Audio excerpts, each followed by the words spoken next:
Hey, it's Joey Thurman. I'm excited to bring you season 2 of the Fad or Future podcast. We live in a world where information is everywhere, easy to access, and sometimes not always accurate, especially in the health and wellness space, which is exactly why I created this show. There's two sides to every story, and I'm here to present both and let you decide, is it a fad or is it the future? Health fads come and go, but the science behind them is what makes them work.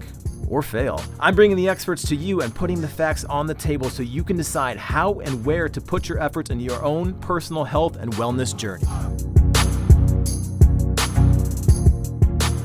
All right, what's up? It's Joey Thurman. Here's another episode of the Fad or Future podcast, and in front of me is the Tony Stark of fitness. Author, Dr. John Jaquish. Weightlifting is a Waste of Time is the name of his new book. I read that whole thing. He's also the creator of the X3 and a bunch of other things. He's holding up. Who's that good-looking man there on the cover? That's me. That Amazing, right? That is you, dude. That's why I tell my friends, never doubt my badassness. Well, I for one, I just want to say I appreciate you coming on. I've heard about you for a long time.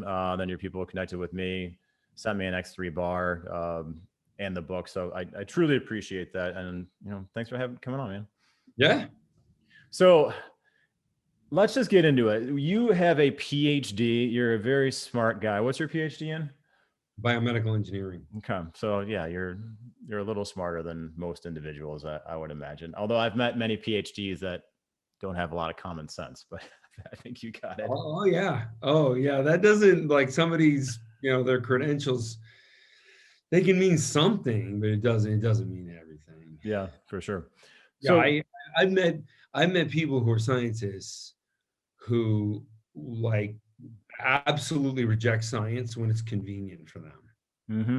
Yeah, it's kind of like that confirmation bias. You right. What your study is, what box you want to put yourself in, and then you've got your one study that you can keep referring back to, so you can disregard anything else. So what is it exactly that you do? I mean, you're an inventor, you do all sorts of different things. You've got the X3 out, you've got your author. A little bit about your background here. Well, where I got all started was my medical device, OsteoStrong. So I developed a machine that increases bone density, or can increase bone density if used correctly with the right population. Faster than any drug that's ever been trialed, and there's no side effects. So we have 150 clinics in 8 different countries, and I developed that to treat my mother's osteoporosis and reverse that completely. Wow. So she's in her 80s and has the bones of a 30-year-old. That's pretty cool. Yeah, and that forced me to see something. I was developing that product and doing the clinical assessment of it at a hospital in London. I was in London back and forth and basically for a long time. University of East London as well.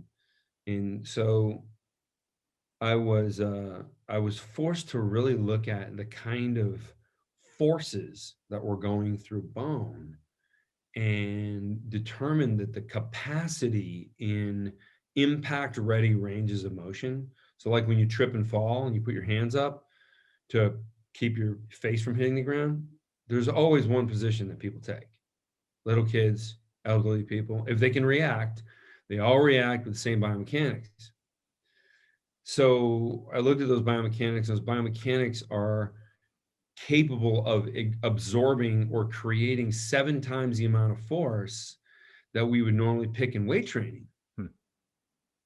Because you pick whatever you can handle in the weaker range, because the weaker range is important, right, for blood flow, for stimulus, for stretching through the whole movement, everything, for constant tension.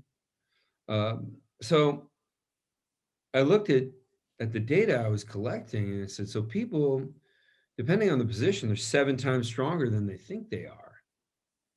So when we're in the weaker position, we're actually putting more stress on the joint than we are on the muscle, because it's sort of the end of the range of motion. Mm-hmm. And then when we're in the stronger range, there's hardly any activity in the muscle at all, because that weight is actually weak compared to what the muscle could actually handle. So I said it like while we were doing the research there, I'm like, this proves weightlifting is a terrible stimulus for muscle growth, because we just have one weight. Like if you handle it, whatever you handle at the bottom of the bench press, the same weight at the top. That's idiotic if you know what kind of force capacities that we have. Right. So we need a weight that changes as we move. Now, a lot of people will say like, well, like weightlifting has, because I had to do some like soul searching here. Like I already had a great business going on with OsteoStrong. Tony Robbins is a partner in that. And that's a successful business. So like, why would I go and launch something else? Right. And ultimately, the answer came to, I have incredible data that will completely change and improve an industry. Really just actually throws out the entire industry and, in favor of something better, more simple, completely portable. You can keep it in a drawer in your house. So you no longer have to tell your wife to park outside because you got your CrossFit rack in her parking spot and your fake plastic weights, so you can make your videos for Instagram, and make sure to throw the weights on the ground so it makes a big noise. That's the meathead toss is a complete necessity. Yeah, I think that's how you finish competitions now. It's no longer controlling it down. It's the best meathead toss. Throwing it on the ground. Well, yeah. All right. Yeah. So let's talk about this a little bit. I kind of like how the premise of your book, you sort of go into how you came about developing the X3 and OsteoStrong. That's really cool as far as bone density, because most people aren't lifting enough weight to create that response. So it's really interesting. The minimum dose response is 4.2 times your body weight. Yeah. Nobody. So weightlifting. I'm sure your mother is not squatting 4 times her weight, but when it's in a biomechanical advantage on a machine, it makes a ton of sense. So you talk in your book, you talk about sort of how you came about trying to develop this, and the whole premise behind strength curve, and you're not activating enough muscle tissue. And right. Can you get into why you believe that weightlifting isn't as efficient as possible for adding muscle tissue? Say that one more time. So why from your research, weightlifting, why isn't it as efficient for adding muscle tissue? I mean, that's a lot of the premise of your book, right? Weightlifting is it's exactly what I just said. It's like you're handling the same weight, but you have dramatic, like 7-fold different capacities for producing or absorbing force from weak range to strong range. So if there's a variance of 7-fold, why would you train with a static weight? It makes absolutely no sense. It guarantees you have the maximum amount of cumulative joint damage. I see people like, oh, they got to get a stretch in, while they're, at the bottom of the bench press. And it's just like, so, do that for 10 years and you're going to have trouble putting your shirt on. Mm-hmm. Because it's just going to damage it a little bit and a little bit more and a little bit more and a little bit more. And then, all of a sudden you can't train anymore. All you feel is pain. So, I mean, in your book, you talk about those inhibitory signals that people, when they're going through those ranges, and that with the X3, you take away, some those inhibitory signals, so essentially that you're going to get more activation out of that. Can you discuss, what that is for in layman's terms for somebody that talking about, you use bench press as a common theme, going through this when you're at the end range or beginning range of the motion. But what are those inhibitory signals, and why is it important to be aware of that? Well, your body has a way of shutting you down when you're hurting yourself. So a lot of times when someone is when they're lifting and they're not getting stronger, it's because the body's really shutting the muscle off because you're just creating damage. So instead of going to fatigue, it's really just a trauma response, and you never get to muscular fatigue at all. So you never grow. And this is why so many people go in the gym year after year, their joint pain increases, but they never look any different. Mm-hmm. And it's funny, like I wrote a book, Weightlifting is a Waste of Time, obviously got a lot of attention. We sold 75,000 copies. Uh, but it made some people mad. Like they were emotionally attached to weightlifting. And I'm like, you should emotionally be attached to results, not doing whatever you're doing, because clearly that's not working. Let's take a look at fitness. How many people work out? And I actually have there's studies on this, but I just asked the question: how many people? Because most people won't read the details of a study or any statistics because they either don't want to take the time or they're just not smart enough. Right. But unless you're in Venice at Gold's Gym, any other gym you walk into, the people don't look a whole hell of a lot different than the people who are at Pizza Hut next door. Like it's not working. Like what people are doing, like, and I know so many people who they see my approach and just friends of mine, and they're like, yeah, well, I'm approaching it like I was going to be in the Olympia or something like that. And so they're doing whatever they think the pros do, which is usually a lie, because the pros want. It's sort of like Dwayne Johnson eats 12,000 calories a day. Yeah, no, he doesn't. Says that to be like, so everyone's like, wow. So the article gets shared. He might as well have said like 30,000 calories, or Right. he has a dinosaur farm and he eats dinosaurs. It's just like, hey, look at me. That's what he said. So it's like, and every fitness person that read that article is like, oh, like what a crock of shit this is. Yeah. So I remember that I was training a client, and I don't know if he sent it to me or whatever, and he's like, look at that, 5 pounds of cod or whatever the hell like the diet was. I'm like, dude's not eating 12,000 calories a day. Like even back in the day, the Michael Phelps, Michael Phelps 10,000 calorie thing, like he's not burning that off. The dude's in a cold pool, which will help. It's just like swimming is actually not really a caloric, exchange is that significant. It's so stupid, man. Anyway. Why have people been doing it? I mean, and as a personal trainer and stuff, obviously, like even me having this conversation, like, Joey, why would you talk to somebody that says weightlifting isn't beneficial? But I want to know what the research says, what works, what gets faster results, and then you can incorporate things. And I think people sometimes they have their Bible, right, and then they read it, and then that's the only thing that matters, regardless of any other new research that comes out. Like you can still have your Bible, right? You can most people are not intelligent enough to be anything other than a follower. Mm-hmm. Like if they see some other people around them succeed, they're like, oh, well, I'll check it out. But if you believe that something is the way it is, everyone around you can fail and you'll still believe that. Yeah. Because it's just what you were taught was right. My point is almost everybody engaged in this activity.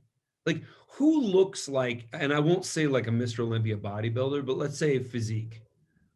Physique competition, which for those people listening don't know what a physique competition is, it's like underwear model fit. It's like you're strong, you look very strong, you're lean, but you could very well be a natural athlete. Yeah, it's like your muscle and fitness versus men's health. Muscle and fitness is going to be big jack guy. Your men's health, whatever's to be. Men's health is actually like what a healthy person should look like. Yeah. I mean, bodybuilding really needs to look in the mirror. It's like, it doesn't resonate anymore. Right. So anyway, like my point, and Dr. Sean Baker, I don't know if you ever had him on. I had him on the show last year. Yeah, when I was out in LA. Yeah. So he said to me, the best part about this book is the name of it, because you're right. Like almost nobody is fit. And he's a world record strength athlete. Right. But it's just why defend an industry that is almost exclusively failure? Like how many people look like a physique model? That's why I brought the physique model. How many people look like a manual model? Maybe 1 in 10,000. Right. Let's talk about all people here. Yeah. And which is why when a guy has like a full six pack, develop abdominal muscles and very low body fat, and he's walking down the beach, he might as well be a space alien. Everybody's staring at him like, wow, how did that guy do that? The reason it's special is because what most people are doing doesn't work. And, it worked for that guy because he had maybe some genetic advantages, maybe some chemical advantages. Maybe he has a eating disorder. He's just kind of muscular. I know a guy who could step on a physique stage any day throughout the year. He doesn't even lift. Yeah, he just, he was just kind of born like that. So, yeah, I mean, there are some people, or maybe they just make dietary choices, like they don't like carbohydrates or something like that. So they're just for their lifetime, they've been at a massive advantage. Right. Yeah. So a lot of these studies that you point to in the book, are these based off of the variable resistance specifically, like in and of itself, or some of them using bands, variable resistance for people who are listening, just a band with weights, or are they all specifically pointing directly to using this variable resistance? You're using the X3. So there are some studies that are coming together. Because remember, X3 is new. Right. It just came out and it's produced absolutely amazing results. There are people who lifted weights for 20 years and they got more gains in 6 months after switching to X3 than they did over the 20 years of lifting weights. Yeah. So, but as far as data comes, like the variable resistance has been tested in different sort of test lab environments. Sometimes weight is added, static weight. So it's a portion of static weight and a portion of accelerated weight in the stronger ranges of motion. So but it's very light what they're doing. So they might be holding X at the bottom of a movement, X, whatever weight it is, and then like 1.2X at the top. Whereas we're doing like X at the bottom and 5X at the top. And that's because we want to do more than like one repetition. Right. So you can get multiple repetitions. You can truly exhaust the ATP, glycogen, and creatine phosphate out of the muscle. So more is required to maintain muscle endurance for the next exercise session. And that combined with the hypoxia and the higher loads, which gives you more muscle protein synthesis and more testosterone. The protein synthesis and the testosterone are really force dependent. So like if you're not going heavy, like you're not growing like that. You're not getting it. Like you got to go heavy. No, nobody does 20, with regular weight, 20 rep sets and, is going to be like a relevant strength athlete. Right. Yeah. And reps. Yeah. And that's a big misconception too. People, if they're doing 20, 25 reps and they're not pushing their tissue to, complete muscle failure, it doesn't matter, how many reps you did. So in your protocol though, this is really interesting. You're, for the most part, only prescribing one set, right. per, well, let's say per body part. There's your advanced protocol. You have a couple ones where you did like a pre-exhaustion type thing in there, but is one set truly going to be enough to induce enough tissue growth? I mean, because when you look at other studies, they say, I think, you and I had a conversation on Instagram months back about Schoenfeld, one of the studies about 10 to 20 sets per body part per week by way of, machine or, resistance training. You're doing one set. Right. Well, all the most powerful adaptive responses, like suntan or callus. There's other ones, but everybody knows what a callus is and what a suntan is. So they respond to the most powerful stimulus, which is the greatest amount of energy going into the body in the shortest period of time to cause the irritant. I mean, exercise is an irritation. And how we respond to that irritation is growth. And there's two different types of growth. There's sarcoplasmic and myofibril. So the reason people do multiple sets with weight training is because the stimulus is totally weak. Like, how many sets do you need to do in the sun to get a suntan? Like a 20, right? Yeah. Was that a 20-minute set maybe to get a suntan? It doesn't even make sense. It's like you go out once and that's it. So, yeah. So that is going to be completely enough. The one set of chest, biceps, whatever, to create that enough tissue growth relative to if you're looking at somebody that's pushing themselves actually to a limit at, maybe 10 to 20 sets per body part per week. Say that again. So meaning for the X3, you say you only need to do this, one exercise once, right? So you're doing chest once, biceps once, so on and so forth. So if you're looking at somebody that's actually pushing themselves via resistance training, weight training, whatever terminology you want to put to it, what are those results going to be similar or better, or do you not have data on that specifically? I would have to take a number of in the book, I take a number of studies and explain, because of the mechanisms, we know that somebody who's doing 20 sets is going to get a lot of joint damage and a little stimulus. I mean, if they're training heavy, of course, if they're not, there's a lot of people just don't train heavy. And then there's another reason why they go to the gym year after year and they look like nothing. Right. They look like they don't even exercise. And like I said, like whatever, 99.9% of the population. So I would say, so like there was one study in 2008, the Anderson study, that shows like triple the strength gains in with the variable resistance test group. And these were all college athletes, university athletes. And then and compared to the control group.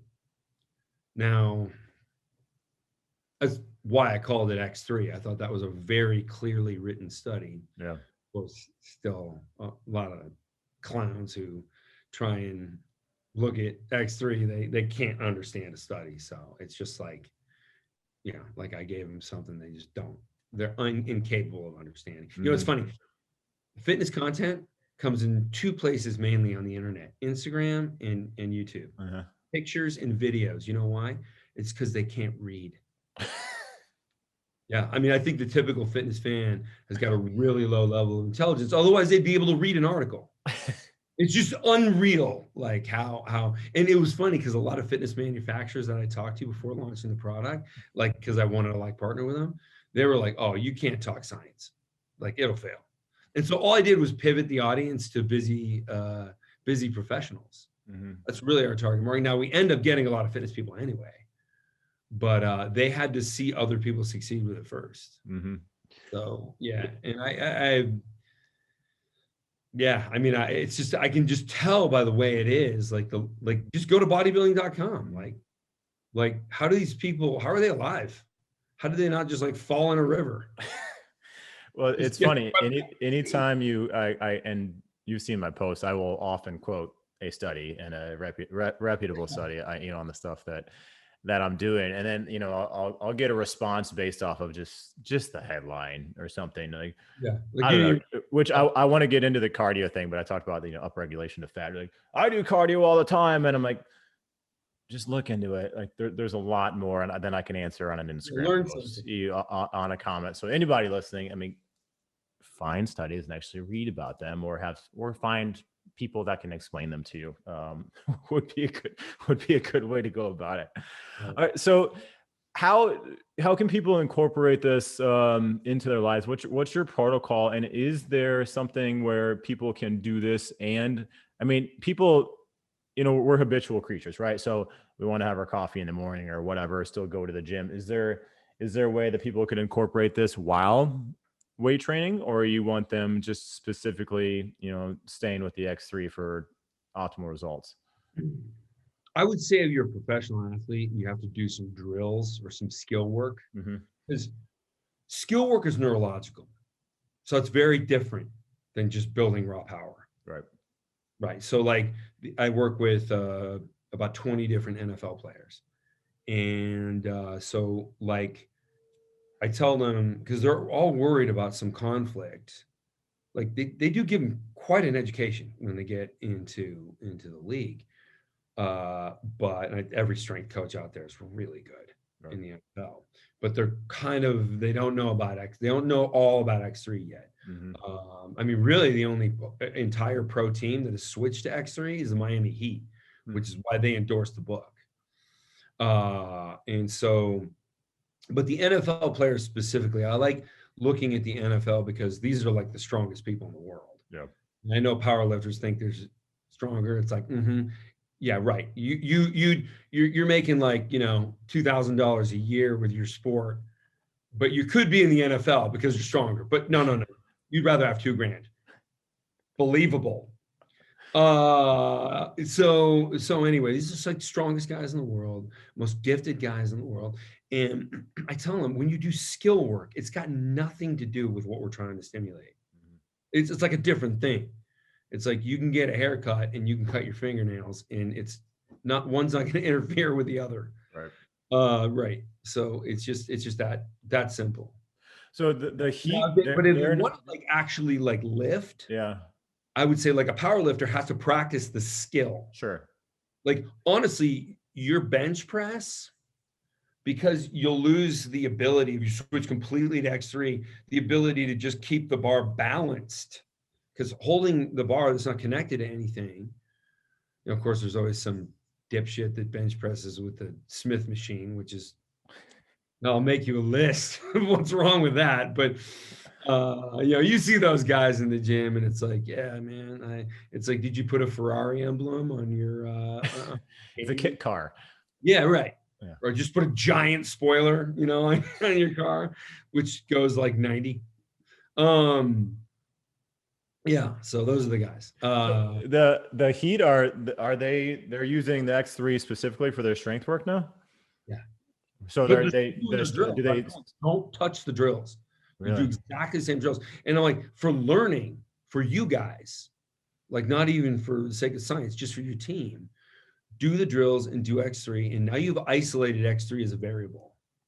It's isolated. So if you see stronger tendons, stronger ligaments, way more power and speed, then you know what did it. Don't change the skill work at all, because it's different. It's neurological. Right. And when the power lifter does the one rep, it's technique.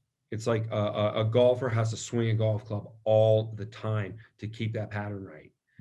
A pitcher, the same thing. A power lifter, the same thing. It's got nothing to do with the raw power that you're going to get out of X3. So I tell these guys, practice the movement, but don't practice the movement loaded for your workout. Like, build the power and explosiveness with X3, and then like work on the movement. Another thing, like people do sumo squats, right? You've seen competition. So a sumo squat is also like grabbing the bar really wide on the bench press. It's like a method of cheating that just isn't against the rules. So you have a shorter distance to go. Nobody exercises like that. I mean, clowns exercise like that, but that's a way to get away with holding more weight in a competition. Yeah. So you win the title, but that's just not the way you train, because you're actually activating far less muscle when you do it like that. Like if I'm out here and this is how I'm bench pressing, if I'm taking a wide grip and bench pressing, are my pecs getting to the shortest position where they're most powerful? Not even close. Sure. In fact, they go from stretched to slightly less stretched. It's like the worst. It's just a leverage thing. Yeah, just giving yourself a mechanical advantage. Yeah. So with the teams that are adopting this, so are they completely just putting away their weight training completely? They're just doing the skill work and then they're using the X3? I tell them to. Yeah. Now the Heat, that's exactly how it works. With some of the NFL guys, because I'm working with them directly, Andy Isabel, he's one of the fastest receivers in the NFL. Great example. Like his strength coach looked at it and is like, man, I'm just afraid we'll like lose a little bit of power if we like drop weights and go to this. So he wants Andy to do both now. Andy's become faster, so that's good. Right. And he's seeing success, but the success is diminished if you throw other stimuli in there, because that interferes with the recovery and everything. Right. I mean, it makes sense if you're using this, it's going to be, much less stress on the joints, as you said, because there's going to be less overall reps and compounding too. And then if you're putting yourself in that safer position at all times, especially for a basketball player who needs to be real elastic, that really makes a lot of sense.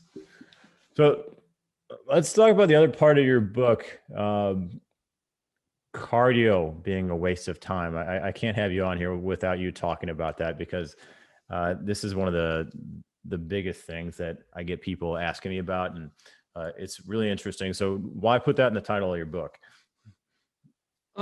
Because that's really there to catch the interest of women, because they're under the impression that if they just do hours and hours of like fasted cardio, or low cal, like their calorie deficit cardio, that they are going to look like you know Gal Gadot, or I think she pronounced it Gadot, the girl. Yeah, Wonder Woman.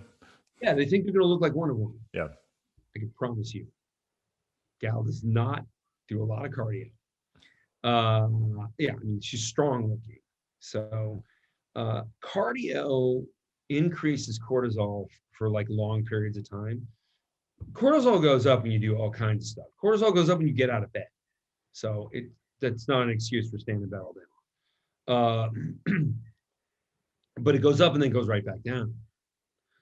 And when you train, even weight training, you get a slight bit of a damage response. And though I kind of go in, and you shouldn't necessarily, you don't with X3, because there's really no muscle damage with X3. The more damage you have, the less you grow. It's sort of the opposite of what we've been told, but we can get into that later. So there's 40 years of research that shows the upregulation of cortisol in the form of sustained cardio will diminish muscle mass and encourage the extra storage of fat. So you stay fatter longer and you lose your muscle.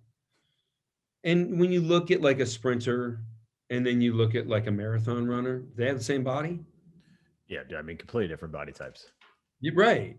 Like the marathon runner, skinny fat. Right. They've lost so much muscle. That's why they look small. It's because the muscle's completely diminished. Now, if you think about the logic of what the body's doing, the body realizes that in the environment it's put in, it has to go great distances on small amounts of energy. So how does it accomplish that? It accomplishes that by shrinking the size of the engine, by increasing the size of the storage. So you store more fat, you lose your muscle mass. It leaches minerals from the bone, so you lose bone density. I mean, which is an incredible health problem. Right. So, I mean, that's like three massive reasons why I would not recommend a cardiovascular-based approach to getting lean. And how much is there a certain amount of time or a certain level at your heart rate before you want to cut off that cardio if you're going to do it? Because then they say extended bouts of cardio. Is it an hour and a half? How many? 30. 30 minutes? Yeah, no, somebody just does 20 minutes of cardio to like warm up or wake up or whatever. Yeah, that's fine. Okay. But 30 minutes of sustained cardio in like target heart rate. Right. You don't want to do that. Okay, good. So you touched on muscle damage, and we have it wrong. Why do we have it wrong? So a couple great studies, and I got some great graphics in there that show what happens is when you have muscle damage, your muscle protein synthesis attenuates the damage and you don't grow. It just addresses the damage. When you take the muscle to fatigue without damaging it, which is totally what X3 does, then you get the maximum amount of muscle protein synthesis. So like, that's why people are seeing these changes. Most people get more damage and they're hardly growing, even if they have the proper amount of protein or whatever. Yeah. So when people start using this, they're seeing results in What's the general amount of time when they start noticing, feeling and noticing aesthetic differences? Lean people will see it in a week. Really? Heavier people will see it if they use it right. Sure. I mean, there's people who like make up their own exercises or don't go to fatigue, like they're like completely rested by the time they're done with their set. There's always guys like that though.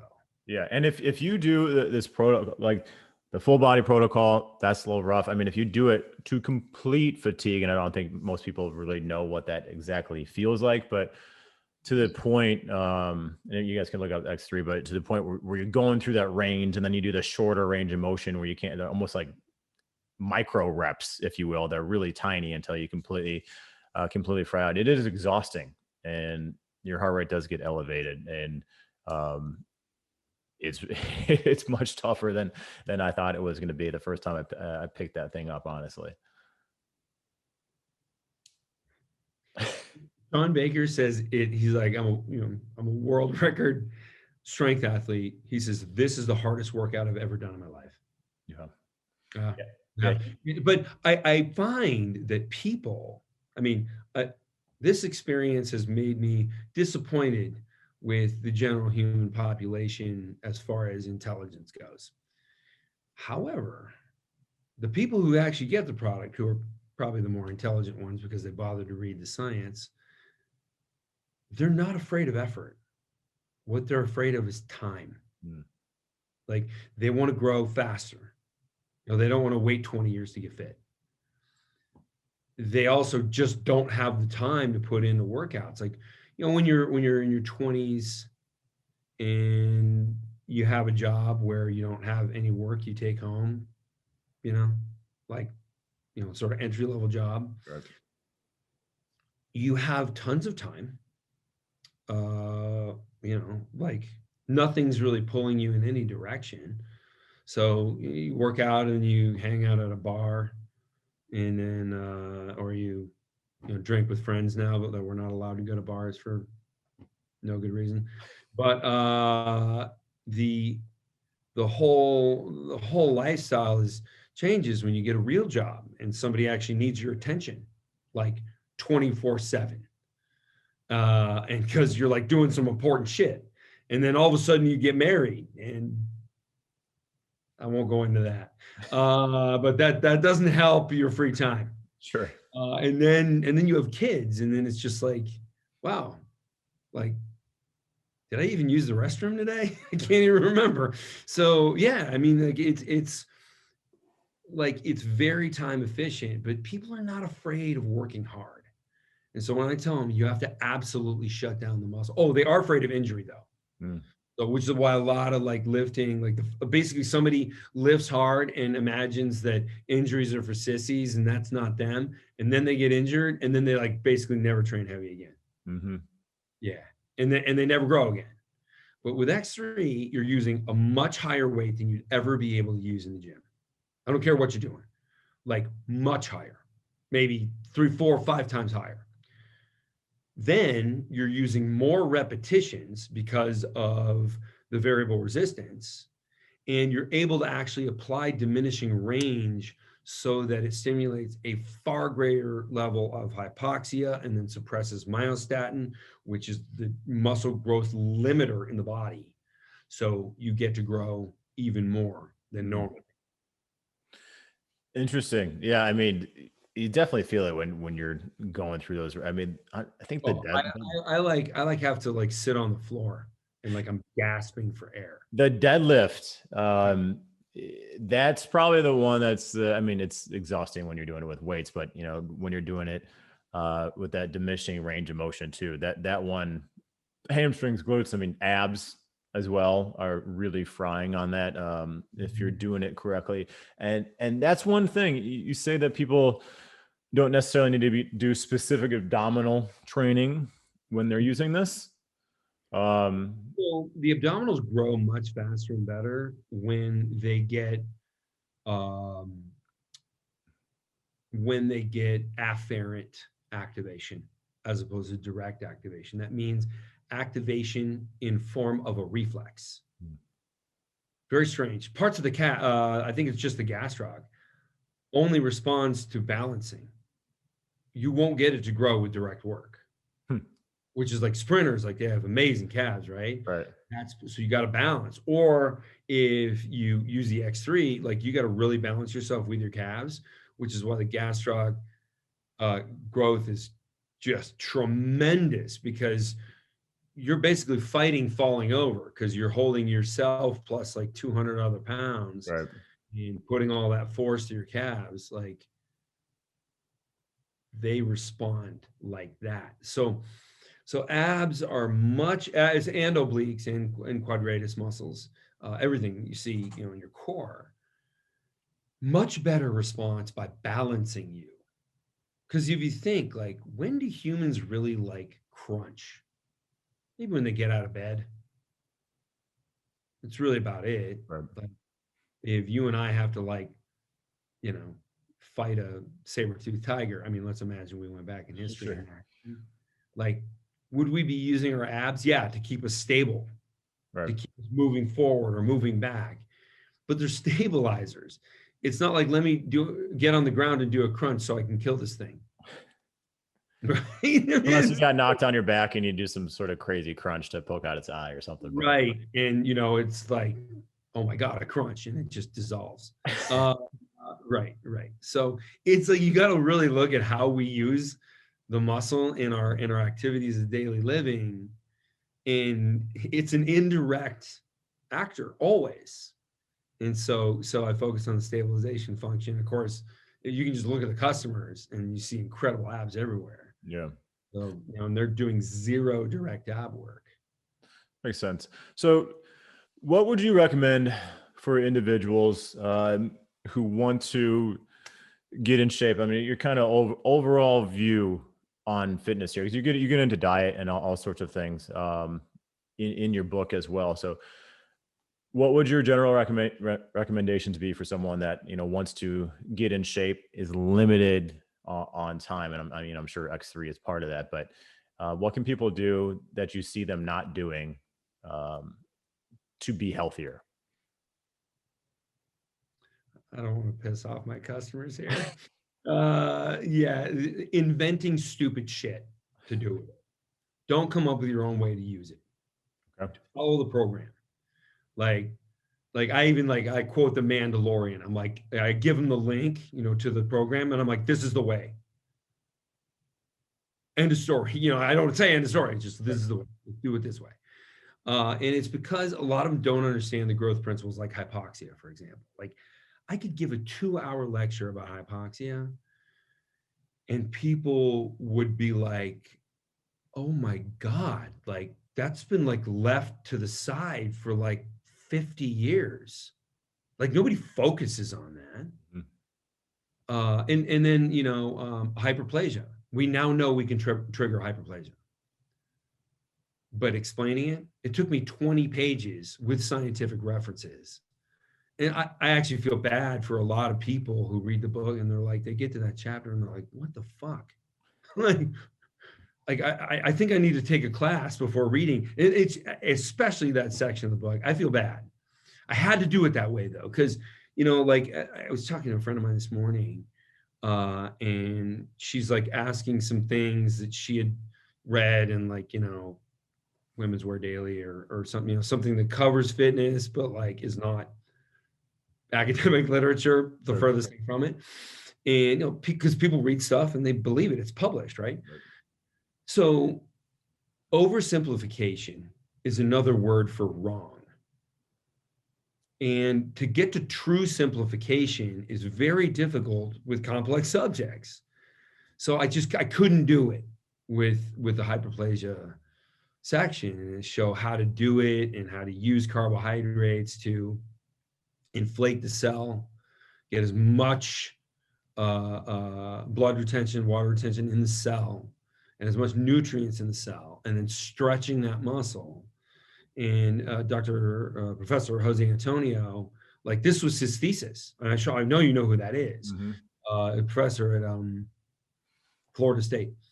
And like, he did it with birds, where they would stretch the muscle. Now, we're not birds and we do not know the biochemistry of birds, but you can basically torture a bird into a 2-day long stretch that'll increase the volume of muscle by 150%.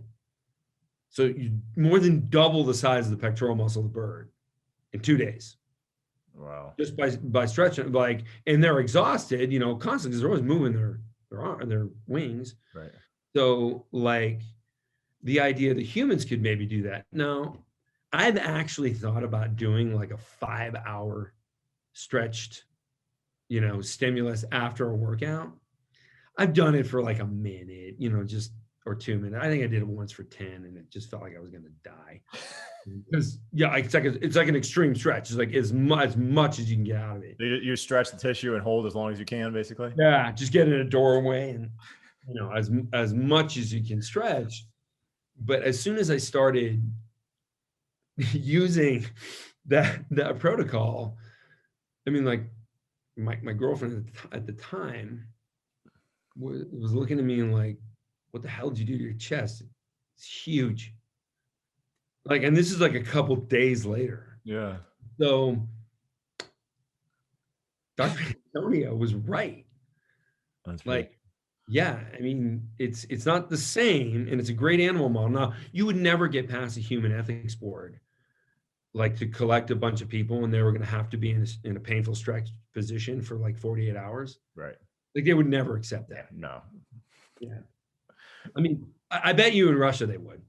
I think in Russia they pretty much get away with anything. Honestly, in the United Kingdom, they're a lot cooler. That's why I went to London to do my research. Like, you go to an American hospital and they're like, well, we can't allow that. Yeah.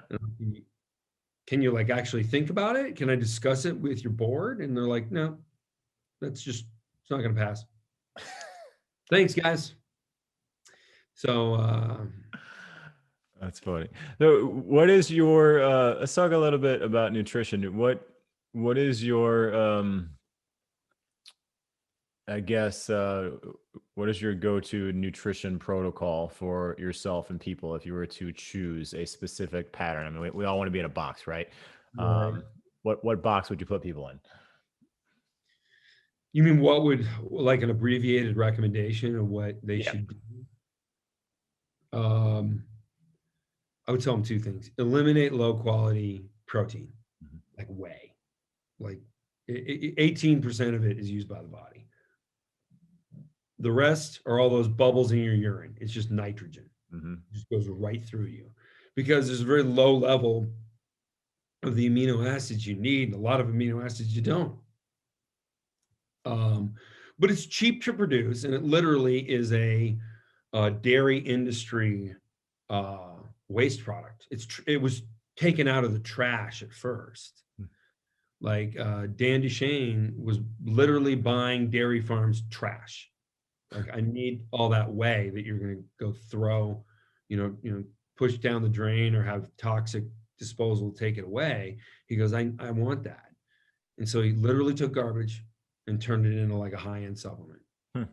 That's why we have it, not for any good reason. So 18% usable. So get rid of the garbage. Like pea protein is like 9% usable. So like, why even bother with it? Now, I mean, vegans, I got an answer for them, which is bacterial fermentation. Eating the byproduct of dead bacteria is not hurting anything. So I've had arguments. They're like, well, what about the lives of the bacteria? And I'm like, oh my God, really? Like, they're not even really alive. It's like, yeah, they're alive, but not really. Not as we define anyway. You've had discussions with vegans before. Sure. Yeah. I mean, it's like talking to the snake handlers in the Appalachian Mountains. So I tell people veganism is going to go down in history like anorexia and bulimia. It's just an eating disorder. I mean, anorexics and bulimics think they're doing something for their health also. So just because you think you're doing something else, it doesn't mean you're right. And also, fun fact, you can bring this up at cocktail parties. Vegetable farming kills 7.3 billion animals per year in the United States. Really? Poison birds, poisoning gophers, ground squirrels, foxes, deer. Most of the deer get shot. But I went to high school in Napa Valley. My parents moved to the Napa Valley. We had views of vineyards. And we could hear every morning, the guys who were tending to the vineyards, they go out there, pop 10 deer, just load them on a meat wagon, throw them in a pile of rot. Wouldn't even eat the meat. Wow. But I mean, hey, like if you want to grow vegetables, that's what you got to do. That's just a fact. And any expanding species is going to take resources from another species. That's just the ecosystem. Sure. And so if we keep getting more people, we're going to take up more space to grow more vegetables, or we're going to take up more space to grow more cattle. Either way, animals die. Yeah. Yeah. But anyway, so my go-to advice, get the crap quality protein out. Get high quality protein and only focus on that. Like all I count is my grams of protein a day. Like I don't count calories. I know I'm at a deficit. And I only eat one meal a day. So I have a calorie deficit and I'm getting a fasted benefit. And I'm getting a protein surplus. So in a protein surplus and a calorie deficit, I got 4 studies that are listed in the book that show that you can gain muscle and lose body fat at the same time. So that makes people's results much faster. And so unfortunately, I got to pitch my own product here, but the supplement I came up with for protein, it's a very different essential amino acid complex. It's called Fortigen. It was taken from a cancer treatment that was designed to stop muscle wasting. So it has behind it, and it was adjusted slightly to make it more anabolic. And then, and it's made out of the bacterial fermentation, unlike others, which are just like, the makeup is there, but it doesn't work. Like we've had essential amino acids for, 50 years, and nobody's ever said they really did anything. Like they do something on paper, but when people actually take them, they're like, I got nothing out of it. And it's because they're made incorrectly. So yes, on paper, if they're absorbed by the body, it'll do miraculous things. But most of the products out there are not the usable essential amino acids because they were just made incorrectly. So that's why you need that fermentation process. Yeah. The fermentation process is so important. What was the name of your product again? Fortigen. Fortigen. How do you spell that? Fortagen. Okay, we'll put that in the show notes too, so people. Also, I have a landing page that we'll talk about at the end of the show where everything is there, like superior nutrition, superior exercise, bone density, like all the stuff I've been doing. Perfect. All right, my friend. I have one last question: X3, fad or future? Oh, it's the future. Like if I can get a professional athletes to throw their weights in the trash and use this only and say they're more successful. And I don't pay any of these guys, by the way. Never paid an athlete. So honestly, I can't afford them. I mean, these guys, their brands are worth ridiculous amounts of money. They just let me use their pictures because they got great results. They believe in the product. And the only thing I give them is I give them my phone number. They can call me at any time and ask any question. Yeah. I haven't come across anybody annoying yet. Because I was like, sure, somebody will call me and be like, how do I do laundry? Somebody else, there'll be some character out there that'll test that. But they've been great.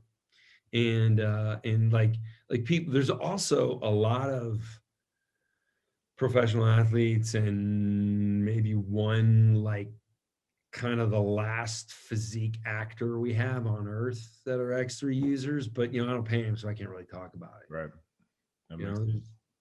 Even a guy from New England, really good at football. Who even may put actual X3 in his ads for his own product. But that would be big. No one knows what I'm talking about. Yeah, nobody at all. All right, my friend, where can people find you and more about the X3? Okay, so the landing page, my Instagram, YouTube, everything's there. It's all it is links to go to different places depending on what you're looking for. It's drj.com, DOCTOR, the letter J.com. All right. Perfect. Well, I appreciate you coming on, my friend. Weightlifting is a waste of time. You guys decide. Fad or future. It's Joey Thurman. There's another episode of the Fad or Future podcast. Remember, don't be a fatty, FADDY. Be a part of the future. Cheers.